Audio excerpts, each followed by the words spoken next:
I looked up what a cloverleaf skull deformity was, and of course Google is only going to show you the absolute worst of the worst. And immediately I traumatized myself looking at the photos that Google showed me and looking at the connections of the skull deformity to a lot of life-limiting diagnosis.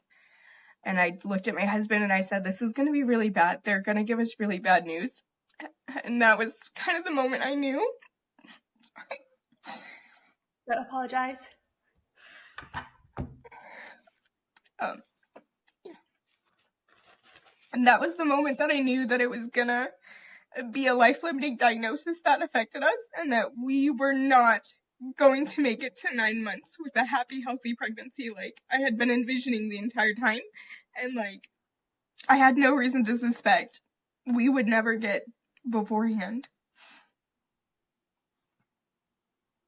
Sorry. Yeah. So after that, we went back to the office and we met with our specialist, and she was amazing. She said, very plainly, I'm going to be honest with you, the scans are not good and your baby will die. And then again, that was right when we knew that things were going to get really bad for us.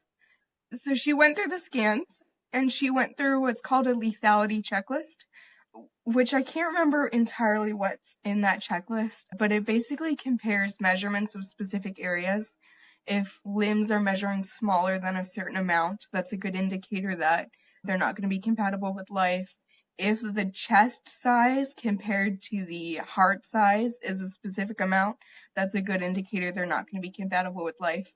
And there's more things on there. There were 6 areas that we went over, and she checked off every single one for our baby. She said, these are where the measurements should be, and this is what your baby is measuring. She explained to us that my baby's limbs, the long bones, were only 3 centimeters long, and they were not growing, and they had not been growing since 14 weeks. And again, at that point, we're 24 weeks, so we're 10 weeks behind.